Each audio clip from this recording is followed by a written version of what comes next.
তাহলে কি মেঘলা আমাকে ধোকা দিচ্ছে?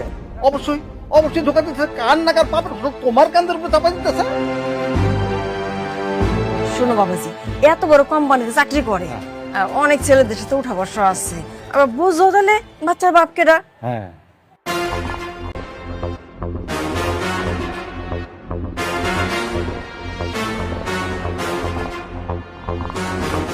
কেন যেমন গরিব ফকিনের ঘরে বিয়ে করলা, ঠিক বুঝতে পারতাছি না।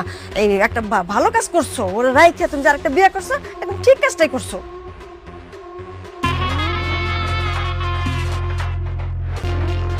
বাবা, তুমি কিন্তু শুকায় গেছো। তোমার নিজের প্রতি কিন্তু যত্ন নিও। মানে স্বাস্থ্যটা তো একেবারে খারাপ হয়ে গেছে। কে কি করলো তার জন্য তোমার নিজের উপরে তো অত্যাচার করা একদম ঠিক না।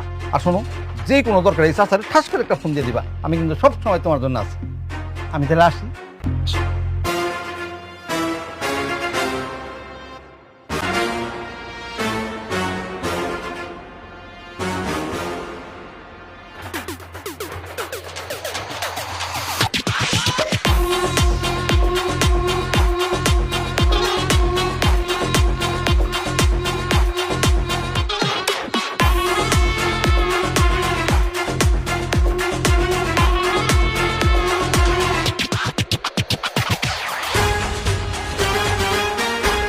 আপনার মেয়ে কোথায়?